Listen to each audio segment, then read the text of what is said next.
Hello students, अस्सलाम वालेकुम। मैं वसीम सादिक कुरैशी। स्टूडेंट्स, ये हमारा लेसन नंबर 18 है, 18 नंबर का लेसन है, जिसमें हम एक्टिविटीज़ देखेंगे। और ये एक्टिविटीज़ है 1.6 ग्रैंडपा टेल्स आ स्टोरी।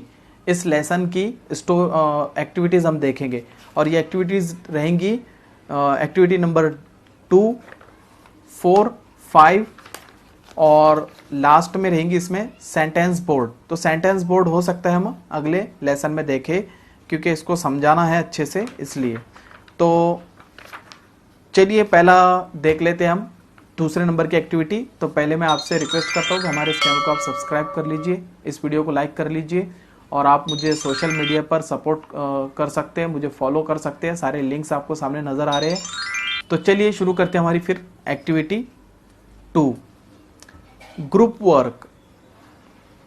अब यहां पर देखिए दे रहा है फॉर्म ग्रुप ऑफ 4 और 5, यानी तैयार कीजिए 4 और 5 लोगों का ग्रुप। 1 पर्सन टेल्स रीड्स, यानी एक कहेगा या पढ़ेगा, अलाउड अ स्टोरी और अ पोएम और अ पैसेज। कोई स्टोरी पढ़ेगा या पोएम पढ़ेगा या कोई पैसेज पैराग्राफ पढ़ेगा जोर से। अदर इंटरप्ट हिम, और दूसरे उसको टोकेंगे, बीच में रोकेंगे। हर पोलाइटली, हिम भी यूज कर सकते हैं, हर भी यूज कर सकते हैं। हर लड़की के लिए इस्तेमाल होगा। अगर लड़का पढ़ रहा है तो उसके लिए हम हिम इस्तेमाल करेंगे, लड़की पढ़ रही है तो उसके लिए हम हर इस्तेमाल करेंगे। लेकिन कैसे इंटरप्ट करेंगे? पोलाइटली, यानी बहुत ही शाइस्तगी से, बहुत ही अच्छे अंदाज में। Using any suitable expressions from the box, यानी वहां पर आप कौन से एक्सप्रेशन यूज करेंगे जो उस सिचुएशन के ऊपर सूट करेंगे, और नीचे वो सब दिए हुए हैं।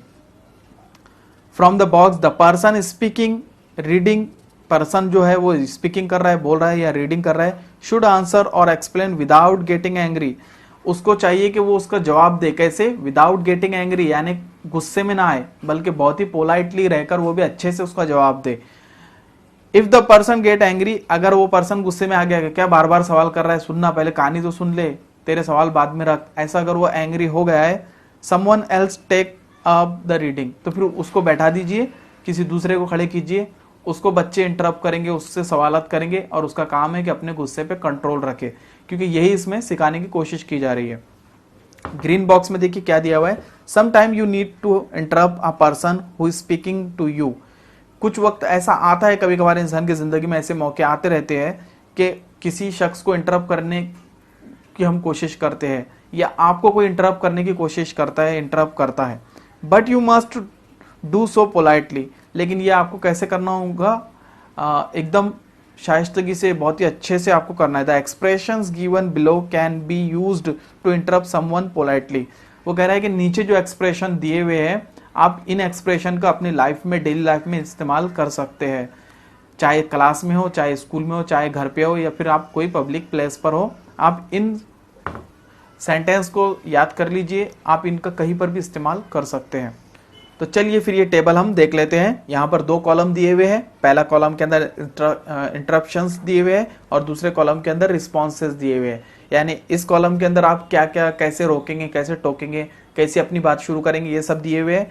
और वो सामने वाला रद्द-ए-अमल कैसे करेगा, कैसे जवाब देगा, वो इस साइड में दिए हुए, रिस्पॉन्सेस इस साइड में दिए हुए। ठीक है। पहला जो इंटरप्शन है, यानी पहले कैसे आप रोक सकते हैं, या कोई लोग आपस में बात कर रहे हैं, उसको अपनी बात काटना है, तो वो कहेगा पैराडाउन, माफ कीजिएगा, सॉरी, ऐसा कह के। तो रिस्पॉन्स क्या आएगा उसके बदले में? वो सामने वाले बोलेगा यस, वो कहेगा हाँ ठीक है। ऐसा नहीं कहेगा क्यों तू मेरी बात क्यों काट रहा है, अपनी बात चल रही थी, क्यों खत्म कर रहा है तू बात? वो बोलेगा यस, ओके। या फिर आप ऐसे टोक सकते हैं, एक्सक्यूज मी सर। 2 लोग आपस में बात कर रहे हैं, आप वहां जाके बोल सकते हैं एक्सक्यूज मी सर, तो वो सामने वाला फिर अपनी बात रोक देगा और आपकी तरफ मुतवज्जो होकर कहेगा यस। या फिर वो मैडम हो सकती है, आप वहाँ यूज़ कर सकते हैं एक्सक्यूज मी मैडम। अगर लेडी है तो वो मैडम रहेंगी तो वो कहेंगे यस। तो ये पहला जो रो है ये खत्म हो गया। दूसरे इसमें देखिए सवाल क्या है, कैन यू, या फिर आप यूज़ कर सकते हैं could you repeat that please, क्या आप उसे दोहरा सकते हैं? तो जवाब आएगा श्योर, हाँ यकीनन।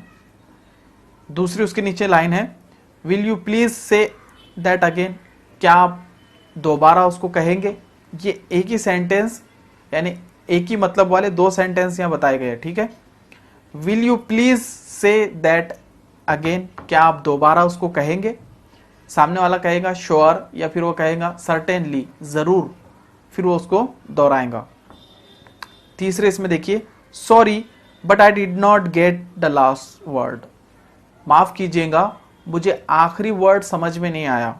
सामने वाला जवाब उसका कह देगा okay I will repeat it, okay मैं उसको दोहरा देता हूं, सामने वाला ऐसे जवाब देगा। या वर्ड की जगह आप सेंटेंस यूज कर सकते हैं, जैसे sorry but I did not get the last sentence, मुझे माफ कीजिएगा मुझे आपका आखिरी जो सेंटेंस है, जुमला है, वो समझ में नहीं आया या मेरे को सुनाई नहीं दिया। तो वो कहेगा okay I will repeat it, तो मैं इसको रिपीट कर देता हूं। देखिए नीचे, could you please explain that, क्या आप उसकी वजाहत करेंगे? कर सकते हैं, कुड है, कर सकते हैं, तो वो कहेगा I will explain it afterwards, वो कहता है हाँ मैं इसकी को एक्सप्लेन करूंगा, इसकी वजाहत करूंगा, लेकिन मेरी बात खत्म होने के बाद। ठीक है, उसके नीचे यूज कर सकते हैं, could you explain the meaning of, क्या आप इसके मीनिंग बता सकते हैं? जिसके भी आपको जानना है उसको आगे जोड़ दीजिए। नाउ, नॉट नाउ, सामने वाला जवाब दे रहा है अभी नहीं, लेटर ऑन, मैं बाद में बताता हूँ। हो सकता है उसको पता हो सकता है उसको नहीं पता हो।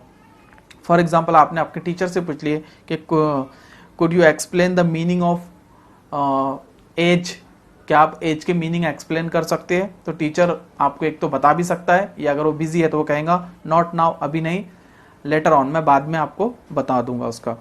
आखिरी जो लाइन है उसमें excuse me, can I ask something, excuse me, क्या मैं आपसे कुछ पूछ सकता हूँ? सामने वाला जवाब देगा, वो नो भी बोल सकता है, ठीक है, वो उसकी मर्जी है, वो नो भी कह सकता है, बट वो यहाँ पर जो दिया गया है रिस्पॉन्स आपको मिलेगा गो अहाइड, अहाइड मीन्स आगे बढ़ना, वो कहेगा ठीक है पूछिए। तो ये सेंटेंसेस आपको याद कर लेना है, इसके रिस्पॉन्सेस भी आपको याद कर लेना है, ताकि आप इसका इस्तेमाल आपकी क्लास में, आपके घर पे, पब्लिक प्लेसेस पे कर सके। तो ये 2 नंबर की एक्टिविटीज थी, काम की थी, और इसको याद भी करना है आपको। एक्टिविटी 4 के अंदर कुछ भी नहीं करना है आपको। Now put the following picture in the proper sequence, आपको इस पिक्चर्स को प्रॉपर यानी सही तरतीब में जमाना है कि पहले क्या हुआ, फिर क्या हुआ, फिर क्या हुआ, फिर क्या हुआ, आखिर में क्या हुआ। तो 5 पिक्चर्स यहाँ दी गई है। तो सबसे पहले हमको पता है कि वो दोनों ने प्लानिंग किए थे नदी, रिवर को क्रॉस करने की। तो यहाँ पर जो ऊपर से आप गिनिए 1 2 3 4, जो 4 नंबर का फोटो है वो पहले पर आएगा, ठीक है। उसके बाद जो पहले नंबर का फोटो है वो दूसरे पर आएगा, क्योंकि वो दोनों फिर उसकी पीठ पर बैठ गया था और क्रॉस कर रहा था। तीसरे नंबर का फोटो ये था कि उसने बहुत भरपेट खा लिया था और उसने होलिंग किया था, जिसकी वजह से कैमल को मार पड़ी थी।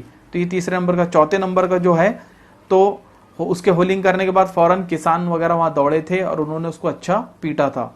और आखिरी में ये था कि कैमल ने डिप किया था पानी के अंदर और जो है तो जैकल घबरा गया था। तो ये 5 शक्लें यहाँ पर हमने इसको तरतीब से लगा दी है, और आप यहाँ साइड में भी पिक्चर सारे लाइन से देख रहे हैं, ठीक है। क्वेश्चन 5 में हम देखें तो कॉपी एन एप्रोप्रिएट लाइन और lines from the story for each of the picture above. वो कहता है कि अब इसके अंदर जो लाइन अपने जो पिछले लेसन में पढ़े, तो उसमें से सही लाइन आपको चुनकर इसके नीचे लिखना है कि पहले क्या हुआ, दूसरा क्या हुआ, तीसरा क्या हुआ, चौथे पे क्या हुआ, 5वें पे क्या है। तो इसमें से आप ढूंढकर डायरेक्ट उसको लिख सकते हैं, ठीक है। या फिर आप देख रहे होंगे यहाँ पर भी आपको साइड में लिखे हुए आ रहे हैं कि कौन सी लाइन आप कहाँ पर यूज करेंगे। तो यहाँ पर उस पिक्चर के नीचे आपको मैंने यहाँ पर बता दिया हूँ।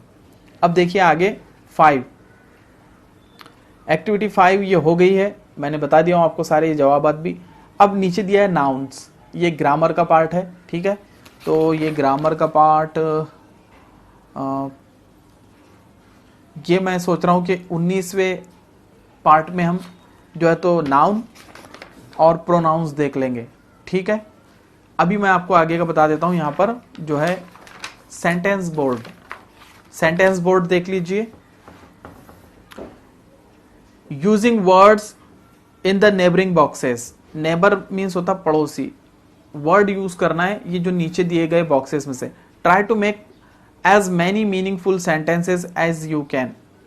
वो कहता है कि आप इन जो वर्ड्स आपको लाइन से दिए हुए इस बॉक्स के अंदर, तो इससे जितने ज्यादा आप सेंटेंस बना सकते हैं तो बनाने की कोशिश कीजिए। फॉर एग्जाम्पल यहाँ पर 3 सेंटेंस उसने बनाकर आपको बताया है कि कैसे आपको बनाना है। जैसे दे जम्प्ड डाउन।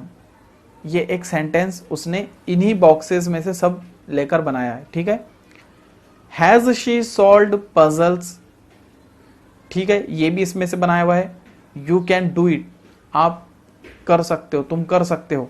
ये जो 3 सेंटेंस इसने बनाए हैं, इसी बॉक्स में से वर्ड्स को चुन चुनकर सही तरतीब में लगाकर, क्योंकि वर्ड मीनिंगफुल, सेंटेंस मीनिंगफुल बनाना है। ऐसा नहीं है कि 3 कोई भी उठा के लाइन से जमा दिए, नहीं, बल्कि उसका कुछ मतलब निकलना चाहिए। तो यहाँ पर ये हो गया। देखिए कौन कौन से बना सकते हैं। तो जैसे आप लिख सकते हैं कि वी हैव ट्राइड हार्ड, मैंने बहुत कोशिश किया था। We tried hard, we have tried hard. उसके बाद आप यूज कर सकते हैं विल यू सिंग सॉफ्टली। उसके बाद डज ही रीड बुक। उसके बाद हैज इट फ्लेव अवे। उसके बाद आप इसमें से बहुत सारे वर्ड्स, आप सेंटेंस आप खुद ही बना सकते हैं। इसको एक गेम की तरह लीजिए और घर पे बैठिए। अगर सेंटेंस आपको जम नहीं रहे बनाना, तो अपने बड़ों की मदद भी आप इसमें ले सकते हैं। अब अगले जो 2 बचे हुए हमारे पास, वो है नाउन्स और प्रोनाउंस। तो मैं इसको इसी वीडियो में बता देता हूँ, अगले वीडियो में नहीं जाते हैं। देखिए यहाँ पर नाउन्स को आप देख लीजिए। नाउन कहते हैं किसी भी चीज़ का नाम या इस्म, इसको हम नाउन कहते हैं। यहाँ पर है, पढ़िए, read the following words and then put them in the proper row in the table. Row आड़ी लाइनों को कहते हैं और कॉलम खड़ी लाइनों को। ऐसे जो बॉक्स होते हैं उसको खड़ी जो होते हैं उसको हम कॉलम बोलते हैं, और ऐसे जो रो। तो यहाँ पर कह रहे हैं कि यहाँ पर जो साइड में आपको camel, jackal, water, village, farm, field, time, trick, treat, ये दिए हुए हैं, इनको सही जगह पे लगाना है। और ये है क्या, ये सब नाउन्स है, यानी नाम है, इस्म है, ठीक है। यानी किसी भी चीज, जगह के नाम को हम क्या कहते हैं, नाउन कहते हैं, ठीक है। अब पीपल यानी लोग, तो लोगों के कौन कौन से नाम गुजरे इस ग्रैंड पास स्टोरी के अंदर। तो ग्रैंड पा, हेल्पर, राधिका, उसके बाद फ्रेंड्स, फार्मर, और जितने बच्चों के नाम इसमें गुजरे हैं, ये सब क्या है, ये पीपल है, ये इंसान है ना। तो इसीलिए इनके नाम आ गए। एनिमल्स, कौन कौन से एनिमल्स के नाम गुजरे इसमें, तो कैमल, जैकल, इनके नाम इसमें गुजरे। उसके बाद प्लेसेस, प्लेसेस मीन्स जगह, कौन कौन सी जगहों के नाम गुजरे, तो विलेज, फार्म, फील्ड, ये सब चीजें इसमें पूरे नाम गुजरे। Things we can feel, see, etcetera, चीजें जिसको हम फीलिंग कर सकते हैं, जिनको हम देख सकते हैं, यानी हम उनको टच भी कर सकते हैं, देख भी सकते हैं। ऐसी कौन कौन सी चीजें गुजरी इसमें, तो water, sticks, sugar cane, tree, हम इनको छू भी सकते हैं, देख भी सकते हैं। आखिरी जो रो है उसमें है things we can not touch, चीजें जिसको हम छू नहीं सकते, सी, और उसको हम देख नहीं सकते, एक्सेट्रा। वो चीजें कौन सी है, तो time, trick, habit, happiness, air, ये सब चीजों को हम छू नहीं सकते, ठीक है। तो यहां पर ये बॉक्स खत्म हो गया, आपको समझ में आ गया होगा। नाउन्स यानी नाम, किसी भी चीज का नाम, और इनको उसने अलग अलग कैटेगरी के अंदर डिवाइड किया है। Peoples, animals, place, things we can feel, things we can not touch, इसमें इसने इसको अलग अलग करके बताया है। आखिरी लाइन में क्या बता रहा है, देखिए, the words in the table above are together as known as noun in English. जो वर्ड्स ऊपर दिए गए हैं और एक साथ बताए गए, ये इंग्लिश के अंदर इनको नाउन्स कहते हैं, ठीक है। Add 2 more words to each row in the table, और वो कहता है कि अब आप इसमें 2 वर्ड्स आपके दिल से जोड़ दीजिए। फॉर एग्जाम्पल पीपल है, तो आप उसकी जगह पर और कुछ क्या जोड़ सकते हैं, तो आप लिख दीजिएगा इंजीनियर, डॉक्टर, टीचर, स्टूडेंट, ये सब इंसान होते हैं, तो इनके अंदर आप जोड़ सकते हैं। एनिमल्स में दूसरे एनिमल्स के नाम आप जोड़ सकते हैं। तो यहाँ पर ये हमारा नाउन्स खत्म हुआ। अब प्रोनाउन, प्रोनाउन क्या होते हैं, तो याद रखिए कि प्रोनाउन नाम की जगह पे इस्तेमाल किए जाते हैं, इसको ज़मीर कहते हैं, ठीक है। यानी जैसे फॉर एग्जांपल अगर मैंने कहा कि एक कहानी मैं आपको सुना रहा हूँ, ठीक है, मैंने कहा कि भाई दिल्ली का लाल किला बहुत खूबसूरत है, ठीक है। अब दिल्ली, लाल किला, ये जो है तो नाउन है, ठीक है। मैंने कहा दिल्ली का लाल किला बहुत खूबसूरत है। लाल किले के अंदर पूरे रेड स्टोन है, यानी लाल पत्थर से लगा हुआ है। रेड लाल किले के अंदर जो है तो बहुत ही अच्छा गार्डन है। लाल किले के अंदर तो आप देख रहे हैं कि ये एकदम आउट लगे हैं कि हर चीज में लाल किला, लाल किला, लाल किला, तो बार बार यूज करेंगे हम नाउन को ये वाले, तो आउट लगेगा ही। तो फिर हम क्या करेंगे, अब इसकी जगह पर प्रोनाउन इस्तेमाल करेंगे। कैसे, लाल किला दिल्ली में है, वहाँ पर बहुत ही खूबसूरत पौधे लगे हुए हैं। अब ये जो वहाँ पर मैंने यूज़ किया वो लाल पत्थर से बना हुआ है। अब ये जो वो मैंने इस्तेमाल किया वहाँ पर वो, ये प्रोनाउन है, यानी नाम की जगह पर जो यूज़ किया जाता है उसको प्रोनाउन कहते हैं। ठीक है, आपके समझ में आ गया होगा कि नाम को हटाकर, यानी नाउन को हटाकर उसकी जगह पे जो यूज़ किया जाता है वो प्रोनाउन होता है। और इसमें जो पैराग्राफ, जो कहानी हम सुनाते हैं उसमें खूबसूरती आती है इसकी वजह से। तो अब यहाँ पर बस यही है आपको समझना। इसके अंदर जो ऊपर बॉक्स दिया हुआ है उसकी जो दूसरी रो है, दूसरी जो कॉलम है उसके अंदर जैसे they, I, it, you, he, she, we, ये सब प्रोनाउन है। ठीक है, दूसरे कॉलम के अंदर सब ये प्रोनाउन है, ये इंग्लिश के अंदर यूज होते हैं नाम की जगह पर। तो यहाँ पर ये भी एक्टिविटी हमारी खत्म होगी। बस ये आखिरी पिंक एक बॉक्स उसके ऊपर दिया हुआ है, आप इसको याद रख लीजिए और यहाँ पर ये एक्टिविटी हमारी खत्म हो जाएंगी। रिमेंबर, याद रखिए, the first letter of the sentence is always capital letter. वो कहता है कि जब भी आप कोई भी जुमला लिखेंगे, इंग्लिश का सेंटेंस लिखेंगे, तो उसका जो पहला लेटर है वो हमेशा कैपिटल रहेगा। ठीक है, वो हमेशा बड़ा रहेगा। बाकी पूरी ABCD उसके अंदर स्मॉल ABCD यूज की जाएगी, सबसे पहला जो लेटर है वो कैपिटल रहेगा। ठीक है, your sentence will and with इधर अ फुल स्टॉप और अ क्वेश्चन मार्क्स। वो कहता है कि आप, your sentence will and with इधर अ फुल स्टॉप और अ क्वेश्चन मार्क। चाहे आपका सेंटेंस क्वेश्चन मार्क पे खत्म हो, चाहे उसके आगे आप फुल स्टॉप लगाए, जुमला शुरू जो होगा वो कैपिटल लेटर से ही होगा। तो यहाँ पर ये एक्टिविटी भी हमारी खत्म होगी। उम्मीद करता हूँ कि आपको ये एक्टिविटी समझ में आई होगी। अगर कुछ भी आपको इसमें थोड़ा कंफ्यूजन जाएगा तो अपने टीचर से कांटेक्ट कर सकते हैं या कमेंट में मुझे आप सवाल कर सकते हैं। इंशाल्लाह मैं जवाब देने की कोशिश करूँगा। तो चलिए फिर मिलते हैं हम अब लेसन नंबर 19 के अंदर, जो रहेगा 1.7 are you a DIY kit. ये तो ठीक है, फिर हमारे इस चैनल को आप सब्सक्राइब कर लीजिए, इस वीडियो को शेयर भी कीजिए अपने दोस्तों के अंदर, और अपना ख्याल रखिए और हमें दुआओं में याद रखिए। मिलते हैं फिर नेक्स्ट वीडियो के अंदर, तब तक के लिए अल्लाह हाफिज़।